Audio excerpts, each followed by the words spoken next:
10 de la mañana con 8 minutos. Se publicó este mes el libro Fiestas Orientales, Tradición y Vanguardia. Difunde un estudio realizado en conjunto por Ceres, Opción Consultores y la productora cultural BMR.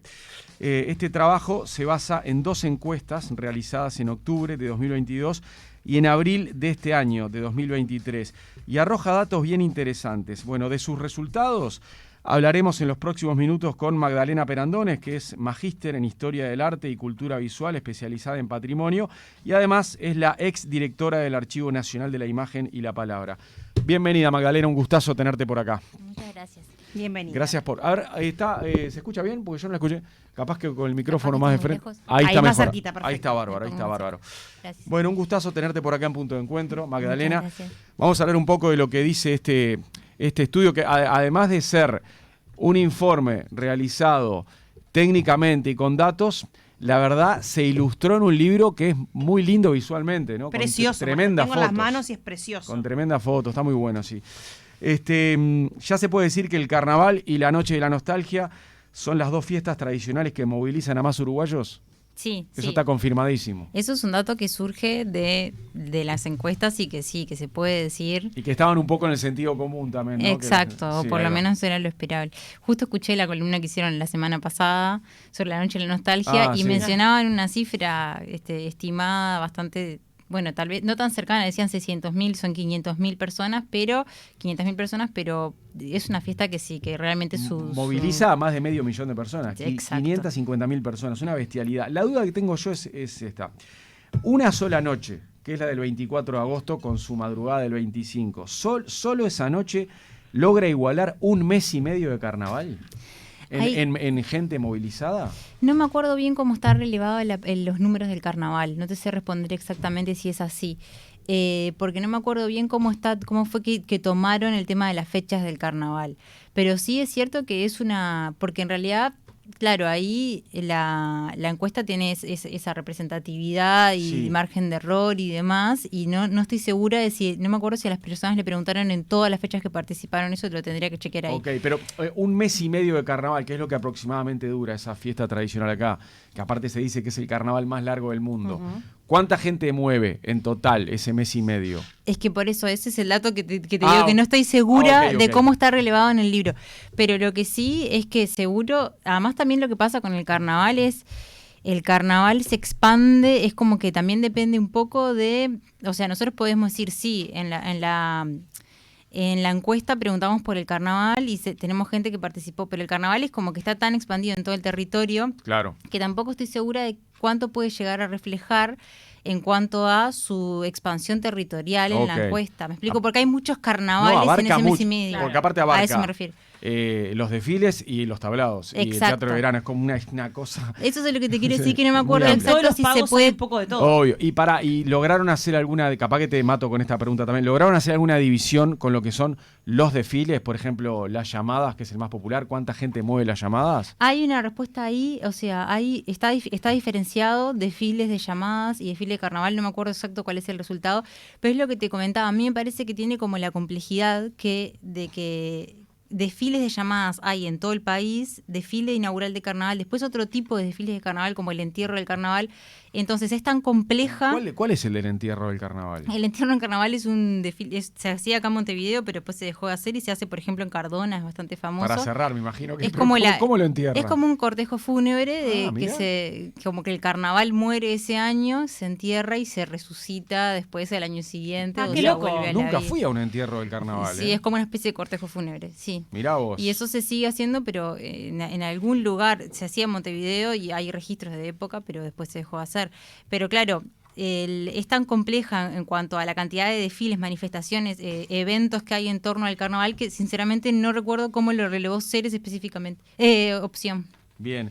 Es espectacular el libro, ¿eh? Es hermoso. Sí, La fotografía, está divino, la divino. calidad de la en hoja. porcentaje de población, Magdalena, cuando hablamos de que volviendo a la noche de la nostalgia, cuando hablamos de que esa noche mueve a 550.000 personas, ¿Qué porcentaje de la población uruguaya es eso? Lo que pasa que una cosa que interesante que también ahí de la encuesta, ahora déjame chequear, Sí, porque todo tuyo. me preguntan justo sobre la parte de los datos estadísticos, que es la parte que hizo la otra parte. Rafa Porsekansky, por ejemplo. Sí, ahí, de por opción. eso. Pero no, lo que me Pero parece... a ver, creo que si uno hace la cuenta de los que somos, es como un 15-20% de la población uruguaya que sale. Sí, es un 15%, Qué ¿no? bestialidad. Diría yo. Sí. Es un número enorme y la verdad que tengo los porcentajes ahí medio perdidos, no encuentro acá donde están esos datos, pero lo que me parece que está bueno también de siempre como tener en cuenta es, la fiesta de la nostalgia es una fiesta que está bien representada en la encuesta, tenés como datos más concretos porque es una fiesta de adultos también que son los que fueron consultados. Después pasaba, por ejemplo, con el Día del Patrimonio, que en realidad el número podríamos decir que está subrepresentado con el resultado porque mucha gente también va acompañada de menores. Entonces ahí tenías el porcentaje crece cuando considerás también la cantidad de gente que dijo que...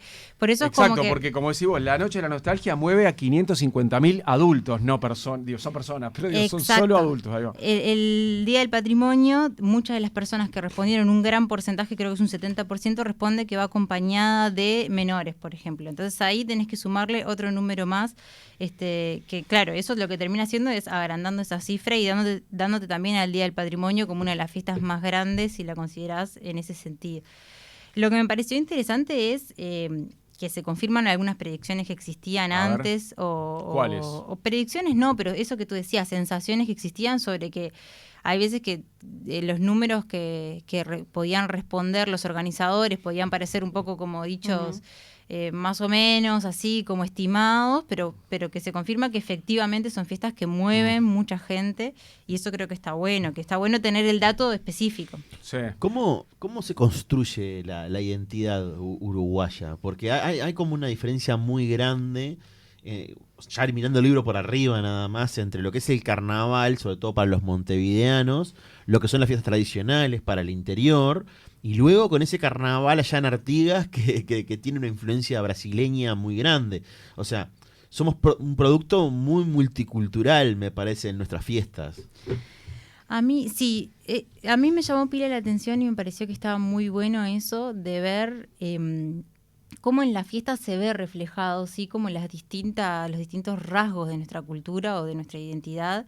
Y cómo también, o sea, no solamente en sus orígenes, que fue en lo que yo más me centré, sino también en sus transformaciones posteriores. A ver. Entonces, en ese sentido, por ejemplo, lo que tú comentabas, bueno, el carnaval montevideano tiene unas características particulares que tienen que ver con también su surgimiento, con la época de la colonia, con cómo era la sociedad en ese momento, con de dónde viene la influencia de la sociedad en ese momento, o sea, de la colonia, las prácticas que se traen desde Europa y demás, pero tal cual, el carnaval de Artigas es un carnaval que es bien fronterizo y que recibe de otro lado, y recibe de otras prácticas que, ojo, nosotros podemos decir, bueno, por ejemplo, obviamente que está en el carnaval montevideano, perdura mucho y se han mezclado ahí también en las llamadas y demás las tradiciones que vienen de los africanos, ¿no? En realidad en el carnaval de Artigas también, pero son tradiciones que se transformaron distinto porque... Pero es más carioca, el carnaval de Artigas es como una imitación del carnaval de Río y el de Rivera es con trío eléctrico y es el carnaval bahiano. Exacto. Ahí viene Brasil. A eso me refiero, la influencia es sí de tradiciones africanas, pero que se transformaron en Río de Janeiro, que después en Río de Janeiro vinieron para acá y así es como que se dan esas interconexiones que creo que están bien... Sí, incluso con una diferencia importante entre dos departamentos vecinos. Si vos querés ver lo más parecido al carnaval de Bahía, anda a Rivera. Si querés ver algo parecido al carnaval de Río, anda a Artigas. Son bien diferentes esos desfiles. Exacto, entre ellos son bien diferentes y el mismo ellos te reconocen, por ejemplo, el carnaval de Melo me decían, sí, es un carnaval como que está abierto a todos, entonces se recibe cualquier manifestación artística o cultural que alguien quiera. Entonces que hasta salía un grupo de zumba y un grupo de patín. Algo así, entonces es como que también tiene su propia impronta. Bueno, también está el tema de las vedettes y las figuras de la farándula, que también ha sido algo característico de ese carnaval. Yo ahí lo menciono, el tema de cuando Moria Kazán vino y desfiló, y eso a veces son capaz cuestiones más anecdóticas o a que a alguien se le ocurrió por qué no traemos a tal, claro, pero que eso después sí terminan... es más como una mutación turística, digamos, o de marketinera, por decirlo de Exacto. alguna manera. No está tradicional. Pero también tiene que ver con, también refleja la identidad, porque por ejemplo el hecho de que entre esos invitados de la farándula lleven a periodistas deportivos, también te habla un poco de quiénes son los Sí. famosos en Uruguay, ¿no? Claro. O quiénes son las Claro. personas que llaman la atención. Eso me parece que está bueno. Y después de las fiestas criollas, ¿qué características te llamaron la atención? Mira, me llamó la atención en el momento de su surgimiento.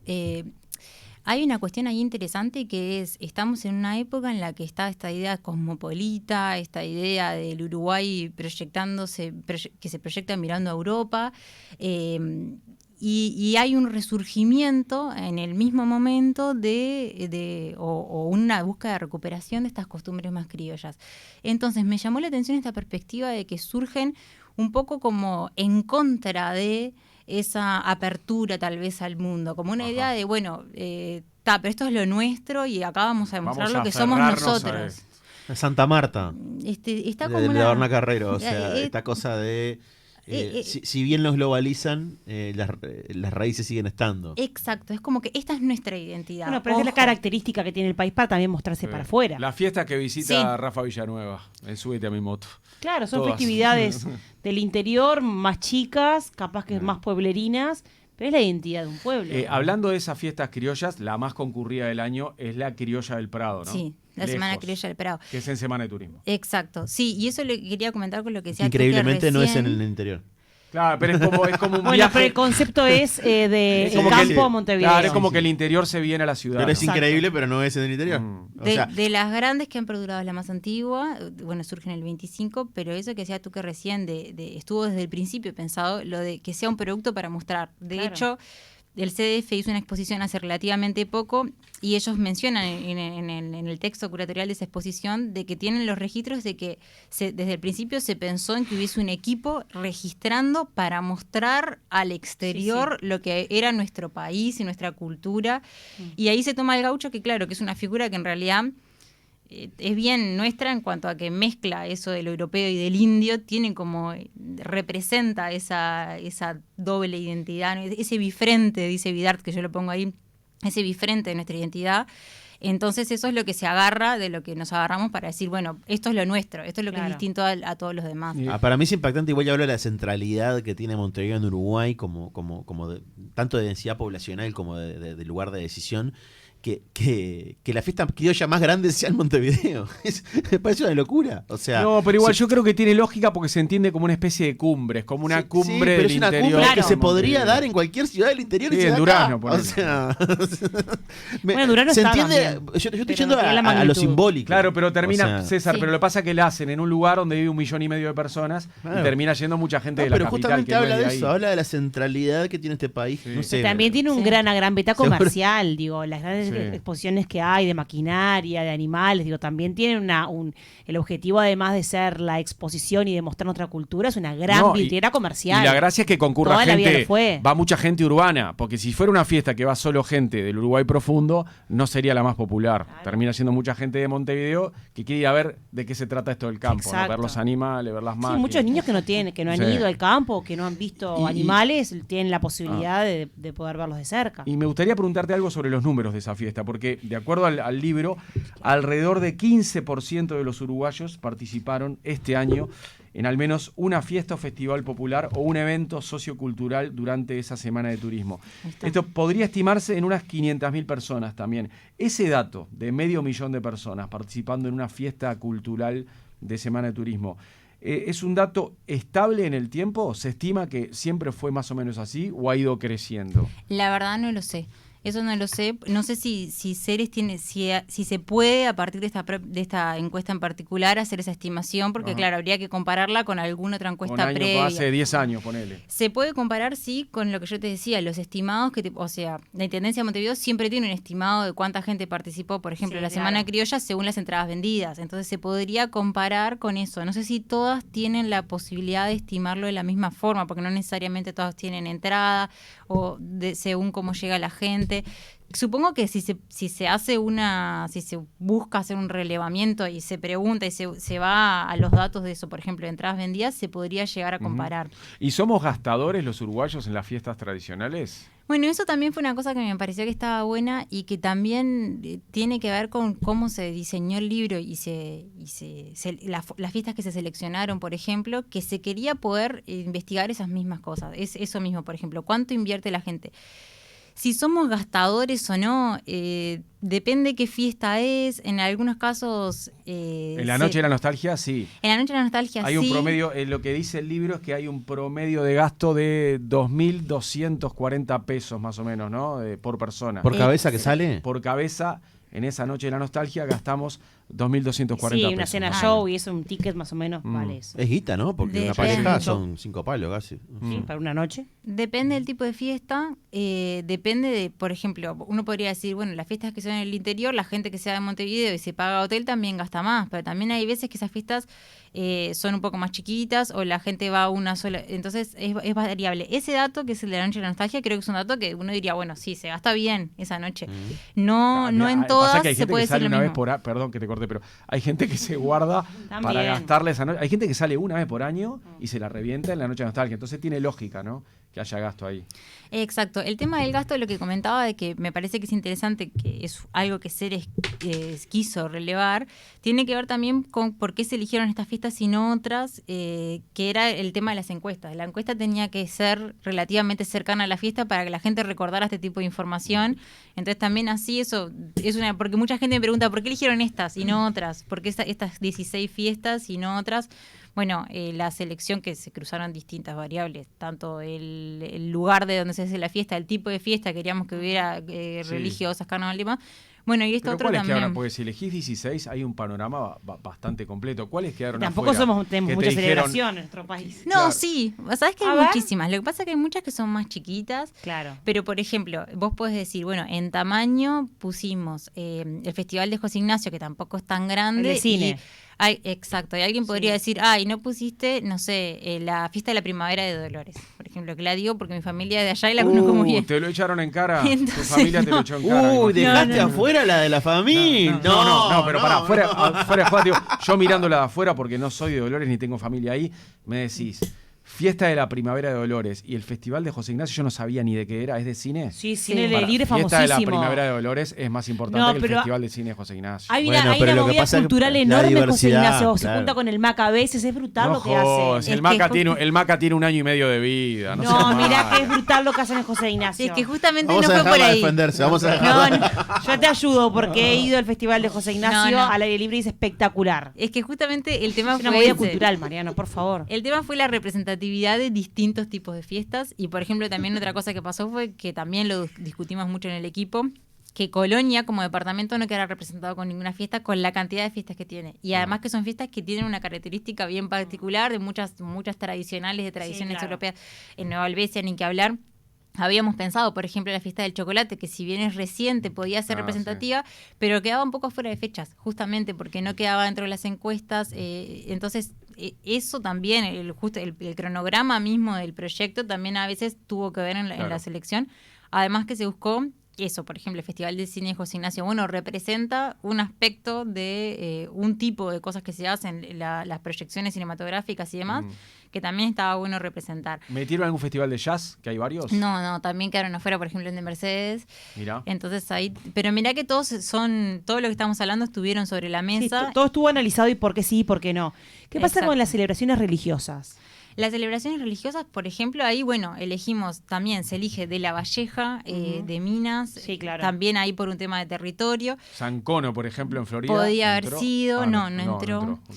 Pasan coros grandes. Pero Sí. se elige Yemanjá también porque Esa es súper popular. ahí pesa mucho eso, por ejemplo, su popularidad y también porque no estaba bueno elegir dos católicas, por ejemplo. Claro, y cuando que- Yemanjá también tiene mucho peso y es Sí, de claro. otra fe. ¿Y qué conclusión sacaste de Yemanjá, de la fiesta de la Reina de las Aguas? Que es una fiesta que cada vez lleva más gente porque es muy abierta y eso me pareció interesante. Todo el mundo es bienvenido, tiene como ese espíritu de que podés ir, está todo bien si vas a curiosear, nadie te va a decir, no, acá esto... No es cerradito entre los umbandistas, nada más. Exacto, no es una cosa de desmerecer las fiestas y solamente vas a mirar, no. todo bien. Si querés ir a mirar y conocer, está todo bien. Y creo que eso es lo que también invita mucho. Obviamente que tiene una cuestión que es hasta casi turística, de cómo se transforma, en Montevideo la Ramírez. No, el 2 de febrero se instaló como una fecha de una festividad que es hiper popular y abierta, como decís vos, ¿no? No es solo de los umbandistas ya. Exacto, eso creo que es lo que a mí me llamó la atención, me parece que es lo que se busca desde las mismas personas que son partícipes desde otro lugar, por ejemplo, Mae Susana Andrade, creo que Sí, Susana claro. Andrade, si no me Sí. equivoco, que estuvimos conversando también con ella en la presentación del libro y ella me comentaba que eso sintió que sí, que era así, que es una fiesta abierta y, o sea, que se sintió representada en ese comentario y que es lo que se busca, que pueda participar todo el mundo, que nadie tiene por qué profesar determinada fe o lo que sea, sino que además su mismo escenario también invita, ¿no? O sea, Claro. no hay que ir a un Sí, lugar... el templo es la playa y es un lugar súper extendido, entonces también eso invita. Magdalena, ¿qué pasa con las fiestas del interior, con la fiesta de la cerveza, con el Festival del Olimar? ¿Qué pasa con estas festividades que son famosísimas, que mueven a un departamento y a un país entero? A mí me llamó pila la atención. Yo ahí, por ejemplo, cuando fui al origen de todas, Sí. que fue como el objetivo, yo comentaba un poco, este libro tiene sus antecedentes que está bueno mencionar, ¿no? De Federico Stoli y Antonio Di Candia, el Fiestas Uruguayas de 2009, es un gran antecedente para este libro que yo me basé mucho, o sea, lo utilicé. Tenía un perfil que era descriptivo de la actualidad de las fiestas y también por eso, para aportar algo distinto, fue que decidimos ir más a la raíz, que también fue en lo que yo me centré, lo mío fue más en los libros, lo de ellos fue mucho más presencial y justamente para aportar algo distinto. Pero sin desviarme de tu pregunta, a lo que quiero ir es, cuando traté de entender el origen de esas fiestas, lo que veía es cómo se relaciona mucho con la idea de rescatar, o sea, surgen muchas veces en relación a algo bien local. Por ejemplo, en 33 surge en relación a una difusora. Bueno, en la maltería, la norteña, en Paysandú. Pero después tiene una proyección enorme a nivel nacional. Y está buenísimo porque han perdurado y se posicionaron como el lugar donde vas a escuchar música. Y eso creo que es una cosa que también enriquece después ese origen bien localista. Es como, bueno, esto es algo nuestro y esto es algo nuestro que me da toda la gente que trae, ¿no? Entonces cada vez ¿Cuánto se refuerza mueven más. o cuál es la que más mueve? Creo que mueve un poco más la Semana de la Cerveza, no me acuerdo exacto cuál era el Hablando número. de fiestas musicales, la que Sí. más moviliza es la Semana de la Cerveza. Sí, de las que están relevadas en el proyecto, sí. Bien. Y en cuanto a género musical, uno supone que el canto popular... El canto popular Bueno, está está con el bien carnaval ahí, representado. debe estar, ¿no? También con la murga, carnaval. El canto popular está bien representado hay muchos festivales, también es eso, ¿no? No es, ahí también tuvimos que elegir. Han ido cambiando también un poco. El Olimar sí surge bien en relación al folclore y demás. La Semana de la Cerveza ya tiene como un perfil distinto, es más rockera, capaz Muy podríamos variopinto, decir. ¿no? De todo ahí ya. En Andresito, que es otra de las que relevamos, Sí, también claro. tiene una parte más de música tropical, entonces van variando un poco y también según el público que asiste, invitan a distintas bandas. ¿Tienen las fiestas populares uruguayas una identidad política? La verdad que no sabría qué decirte. Creo que hay algunas que sí y otras que no o no tanto. En las que nosotros elegimos, te diría que no. O sea, seguro. Yo Siempre pienso, por hay- ejemplo, en el carnaval. Tiene mucha identidad con la izquierda. Y Sí. sin embargo, la fiesta criolla es más, te diría, hasta nacionalista. O sea, y esta cosa que tú hablabas hoy de pararse frente a la globalización, a cosas que vienen de otros lados. O sea, no sé, por ese lado le veo como... Pero bueno, tú sabes más que yo. No, es que eso es una opinión que creo que ahí no te puedo dar ningún fundamento en nada, sino más de la percepción mía. De mi O sea, percepción... Opción Consultores no le preguntó a la gente que votó en octubre de 2019. Bueno, Pues esa pregunta hay una siempre se puede pregunta. colar. Hay una pregunta. ¿le preguntaron a la gente que votó? Creo que hay una pregunta, sí, sobre entonces voto. entonces se puede hacer una relación. De mi percepción, diciéndote más de lo que tiene que ver con de cómo surgen estas fiestas, puede ser que exista a veces una intención de apropiarse de algunos grupos, ¿no? Ahí va. O bueno, pues, no sé si una intención o naturalmente se da el decir esta fiesta, pero si vos ves el carnaval, por ejemplo, en su origen, a mí me encantó la historia porque tiene una irreverencia que yo creo que es imposible decir el carnaval es de... O sea... Después me puedes dar 3000 ejemplos y decirme sí, pasa, porque mira, te voy a mostrar cómo acá defendieron Claro. a este y no a aquel. Pero en el origen, en la esencia, en el espíritu de esa fiesta, es una fiesta claro, que es irreverente, en que el es origen todos otra contra cosa. todos. En la actualidad, la pregunta de César también se puede responder de una manera muy básica, diciendo carnaval equivale a Montevideo. Montevideo es izquierda, Frente Amplio. Canto popular o esas fiestas criollas equivalen al interior, Uruguay profundo, que es Partido Nacional. Sí, Podríamos decir eso. Igual hay un problema que está relacionado al canto, eso que decía de canto popular, ¿no? Porque el canto popular, en su apogeo, surge como una protesta a un proceso. Los olimareños, por claro, ejemplo, están asociados al a frente, un proceso claro. de caída de las instituciones. Sí, o sea, sí, claro. Entonces, a la dictadura uruguaya. Hay artistas Entonces, emblemáticos de música popular que están asociados al frente. Totalmente asociados a la izquierda. Exacto. Los más, te diría, los grupos, los dúos y más grandes del Uruguay están asociados a la izquierda. Los olimareños, los Ana Carrero, el Zucará. O sea, entonces ahí hay como un. Pero, o sea, quiero decir, ahí hay como una contradicción, ¿no? En ese sentido, en el razonamiento que tú hacías. Más allá de que dijiste que mi película era facilista. ¿Qué?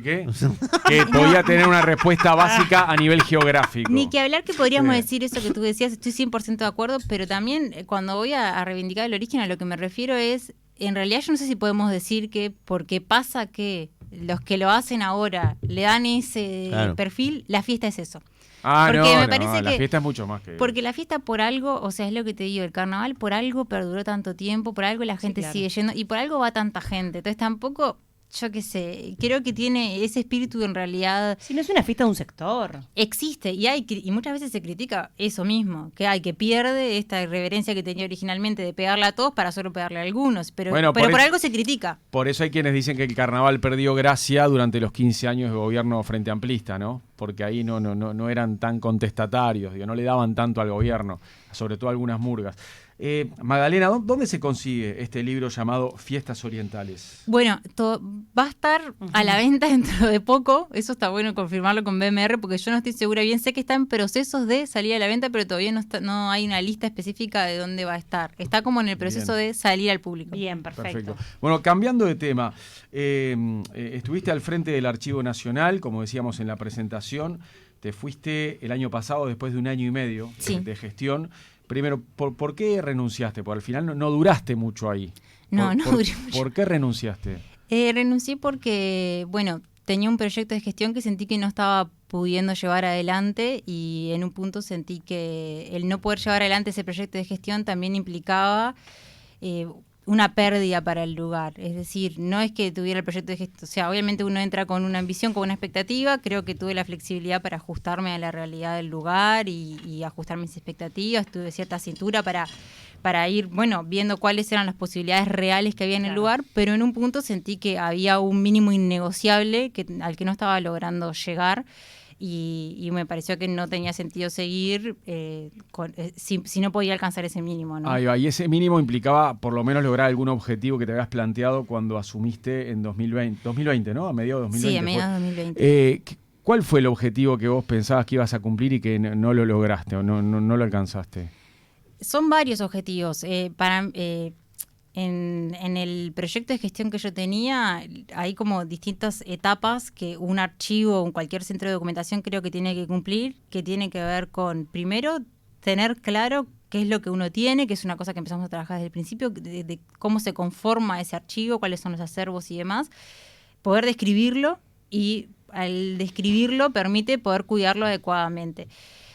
En las 3 etapas, bueno, y después ni que hablar también difundirlo y digitalizarlo y demás. En las 4 etapas, digamos, de esas, que es identificarlo, escribirlo, cuidarlo y difundirlo, había distintos objetivos que yo tenía que para mí eran básicos y que no se podían cumplir porque falta recursos, porque falta personal capacitado, porque faltan espacios, cantidad de cosas.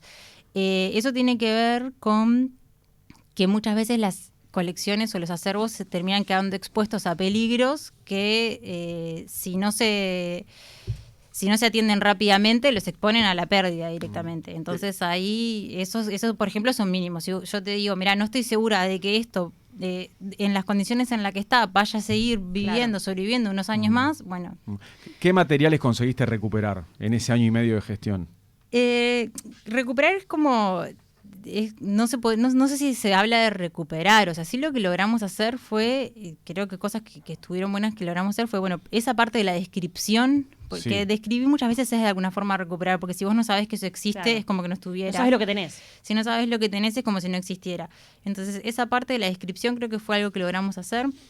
En cierto punto también faltó, pero bueno, tener como una especie de mapa de todo lo que había, de las distintas colecciones, los distintos acervos. A partir de ahí queríamos trabajar con algún software que permite que eso existe. A nivel mundial se utilizan todos los archivos y a nivel local también, con algún software donde se pudiera esa información general empezar a trabajarla de forma más específica. Cada documento tiene una cantidad de datos que vos tenés que completar.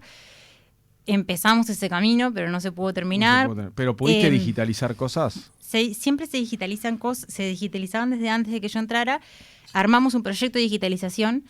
Eso también son caminos que empezamos y no pudimos terminar. ¿Ese proyecto era el Anáforas? ¿Era el de digitalización o era otro? No, Anáforas es un proyecto que es un gran proyecto de Elisa Bloch en la Universidad de la República, en la Facultad de Comunicación. Nada, que es el de la FIC. Anáforas. De la FIC. Anáforas digitaliza muchísimo. Trabajamos con Anáforas, sí, nosotros, Sí. porque ellos nos ayudaron a digitalizar, pero lo que nos digitalizaron fue listados que teníamos.